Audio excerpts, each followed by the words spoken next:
The morning Calvin Reeves almost died. The sky was the color of old pewter, and the air smelled like rain that hadn't decided to fall yet. He had just walked out of Hargrove and Fenn Medical Center, not as a patient, but as the man who had spent the last 19 months fighting to keep it open.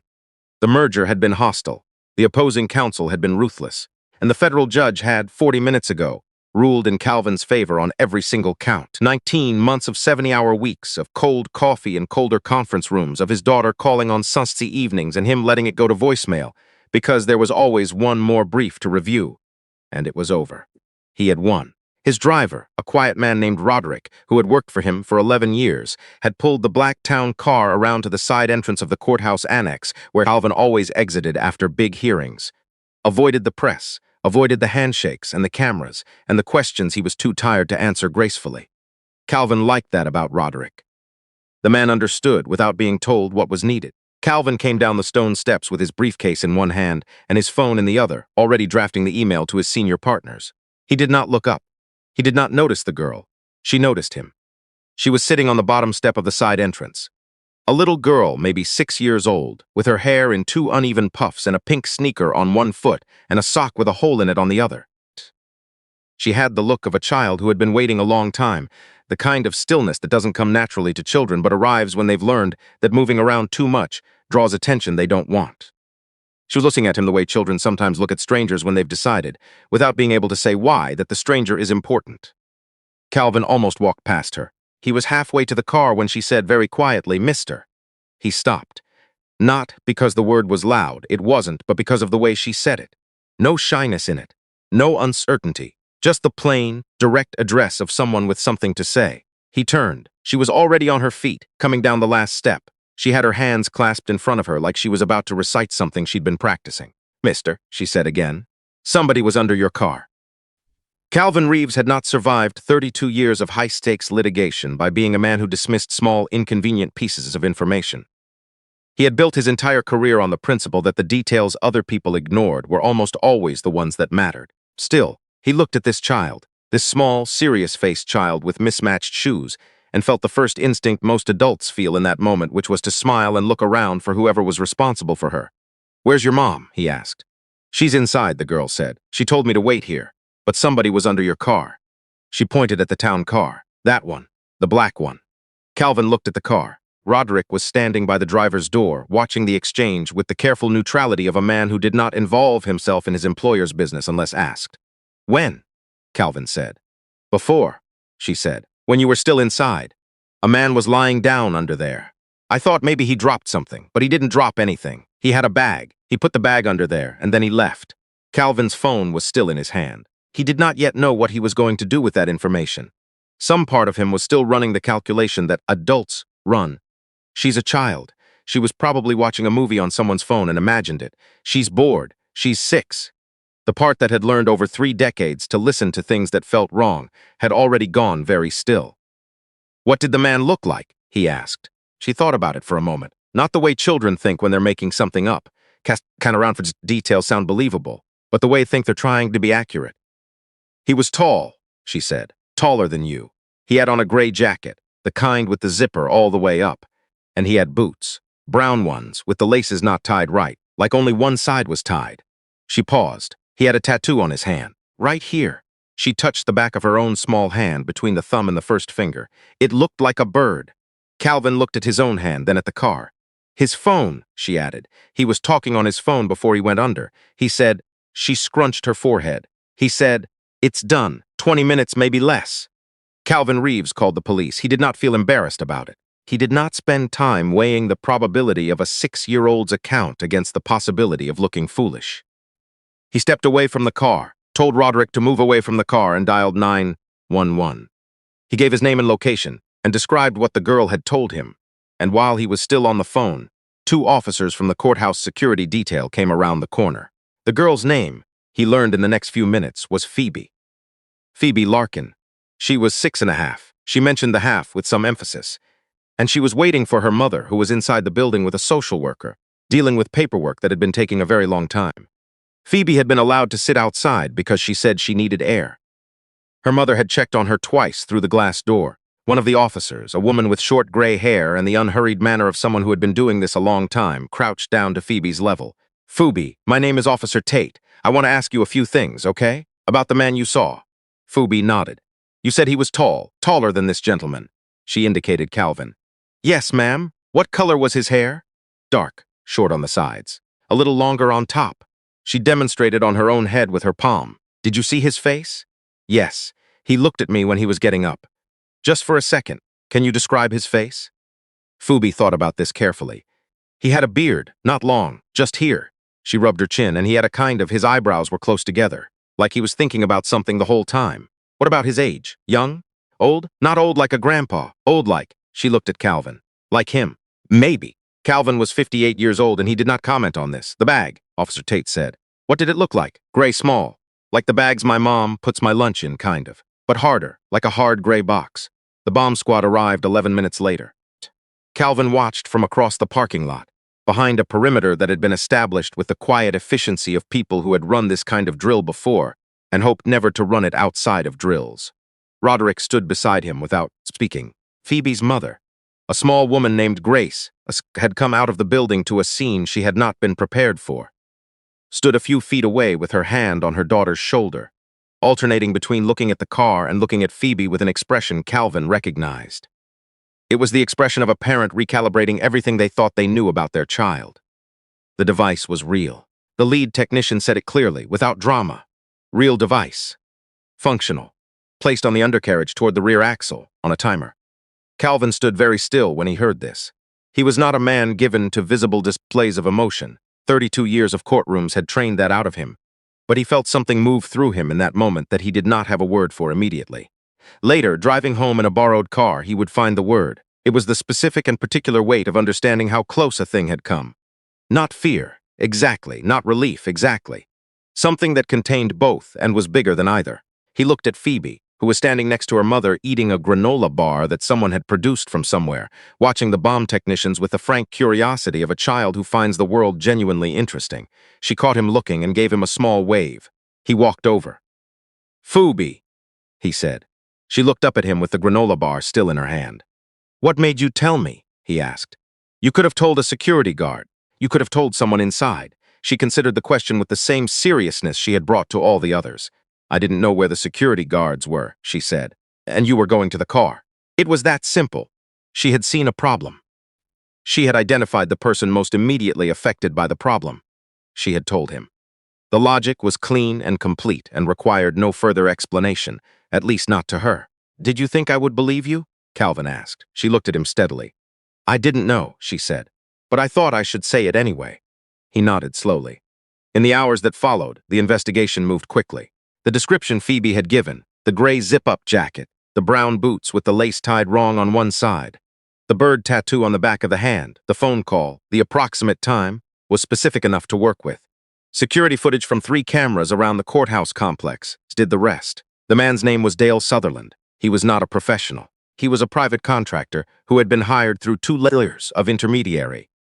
The kind of arrangement designed to be difficult to trace, though not, as it turned out, impossible. Calvin's security team worked with the detectives, and the chain, once pulled, came apart with the particular efficiency of things that had been assembled by people who were clever, but not quite clever enough. The man who had hired Dale Sutherland was someone Calvin Reeves had known for 9 years. His name was Griffin Moss. He had been the lead outside counsel for the opposing party in the merger case, the firm that had fought Calvin on every procedural motion, every deposition, every appeal. Calvin had not liked him. He had respected his intelligence and disliked him personally. You could dislike someone who is good at their work, but uses their skills with a particular kind of coldness that has nothing to do with the work itself. Griffin Moss had lost today. He had lost 19 months of billing and the biggest client his firm had ever retained, and he had lost it to Calvin Reeves, and it appeared that he had decided this was not an acceptable outcome. Calvin did not feel anger when he learned this. He had expected the anger and was mildly surprised by its absence. What he felt was something more like weariness. The deep, specific tiredness that comes not from the crisis itself, but from the recognition that people will sometimes choose to destroy things rather than accept that they have lost. He sat in the detective's office for 3 hours. He answered every question. He gave them everything he had. 9 years of interactions with Griffin Moss. case histories, correspondence, anything that might help them build the chain they needed. He called his daughter on the way out. Her name was Marguerite, and she had been calling him Callie since she was 3 years old, a nickname she had never outgrown despite his mild objections. She answered on the second ring. "Callie, I saw the news. Are you okay?" "I'm fine," he said. "You're fine, but I'm genuinely fine, Marguerite. I'll tell you all of it. You free tonight?" A pause. He could hear her rearranging something in her mind. "I will be," she said. "Come for dinner. I'll make the lamb." He wanted very much to go to dinner and eat the lamb and sit in his daughter's kitchen and hear about her ordinary week. But there was something he wanted to do first. Phoebe and her mother Grace were still at the courthouse. Not in the parking lot anymore, but in a small waiting room off the main lobby. The social worker had come back, and there was more paperwork, and they were waiting again. The way it seemed they had been waiting for a long time. Calvin found them through one of the detectives, who told him where they were with the kind of look that suggests he understood why someone might want to know. He knocked on the open door. Grace looked up first. She had the face of someone who had spent years managing things on her own and was not entirely sure how to accept help when it appeared. "Mr. Reeves," she said. She didn't know what to add to that. "I wanted to thank you," Calvin said. "Both of you." He looked at Phoebe, who was sitting on a chair that was too big for her, drawing something in a small notebook with a stubby pencil. "Phoebe." She looked up. "You saved my life today," he said. He said it simply, without the kind of elaboration that would have turned it into a speech, just the plain fact of it. Phoebe looked at him. "I know," she said, with the matter-of-fact acceptance of a child who has not yet learned to deflect direct statements. "You're welcome." Grace made a small sound that was not quite a laugh. Calvin sat down across from them. He asked if he could ask a few questions, not about the incident, but about them. Grace was quiet. At first, the careful quiet of someone who has learned that strangers who ask questions are often collecting information they will eventually use in a way that is not helpful. But he wasn't asking to collect. He was listening the way he had always listened in the best moments of his work, not for the detail he needed, but for the shape of the whole thing. What he learned over the next 40 minutes was this. Grace Larkin had moved to this city 14 months ago from a smaller town in Ohio, following a job that had then fallen through 3 weeks after she arrived. She had Phoebe in a studio apartment and a job that was 32 hours a week at a pharmacy 2 bus rides away.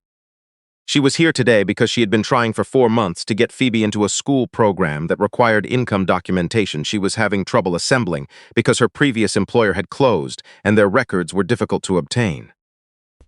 The social worker was helping her navigate this. It was slow. Calvin Reeves listened to all of this without interrupting. When she finished, he was quiet for a moment. "I have a daughter," he said. "She's 31 now. When she was about Phoebe's age, I was working too much to be around the way I should have been. I can't fix that." He paused. "But I've spent most of the years since trying to do things that are worth doing. Today I was reminded, fairly dramatically, that I still have years left to do them." Grace looked at him. She did not say anything. "I'd like to help," he said, "not in a way that makes this complicated or that puts you in a position you don't want to be in. But I know people who can get the documentation issue resolved. I know people at the school district. And if you're willing, I can connect you with some resources that could make the next few months considerably less difficult." She was quiet for a long time. He did not push. "I don't take charity," she said finally. "I know," he said. "This isn't charity. Your daughter did something today that most adults wouldn't have done. She saw a problem. She assessed it correctly, and she acted with more clarity and more courage than half the people I've worked with for 30 years. He looked at Phoebe, who had gone back to her drawing. "That's not a small thing. I'm not in the habit of letting small things go unrecognized." Grace looked at her daughter. Phoebe had drawn, in her small notebook, what appeared to be a car, and under the car a box, and next to the box, a small figure with 2 puffs on her head, and next to the figure a tall person with a briefcase. She had drawn a line between the small figure and the tall person. It was not sophisticated art, but it was accurate. "Okay," Grace said quietly. "Thank you." Over the following weeks, the income documentation problem was solved. It took one phone call to someone Calvin had worked with at the state level, a man who understood that bureaucratic knots could sometimes be cut rather than untied if the right person asked. Phoebe's school application went through. The program had an opening. She started on a Tuesday in the middle of October, with both puffs in her hair and both smashed in her mat. Calvin knew this because Grace sent him a photograph, a single photo of Phoebe standing on the front steps of the school building with her backpack on, looking directly at the camera with the same steady expression she had turned on him outside the courthouse. He kept the photograph on his desk. Griffin Moss was arrested 6 weeks after the incident. The charges were serious. His lawyers were good, but the evidence, once fully assembled, was better. Calvin followed the case with professional attention and personal distance. He had given his testimony, and he would give it again if needed. Beyond that, it was not his work. His work was what it had always been. He went back to his office. He took on the next case, and the case after that. He called his daughter on Sundays, and this time he did not let it go to voicemail. But some things were different now, in ways that were small but not insignificant. He started noticing, when he walked through the courthouse or the parking structure or the lobby of a building, the people who were waiting, the people sitting on chairs that were too big for them, holding numbers or notebooks or paperwork they had been filling out for months. The people who had something to say and were trying to figure out whether anyone would listen. He had spent 32 years being the person in the room that other people needed to convince. He had not, until recently, thought very carefully about what it cost a person to walk into that room. He thought about it now. One evening in November, he was working late. Not unusually late, just late enough that the office had gone quiet and the city outside his window had shifted into its nighttime register. He was reviewing a brief for a case that had nothing to do with mergers or Hargrove and Fenn or any of it, just work. The good, ordinary weight of it. His phone lit up, a message from a number he'd saved under Fubi's mom. "She asked me to tell you something," she said. "Tell the man in the briefcase that I drew a new picture." "It's of him winning." Calvin Reeves read this message twice.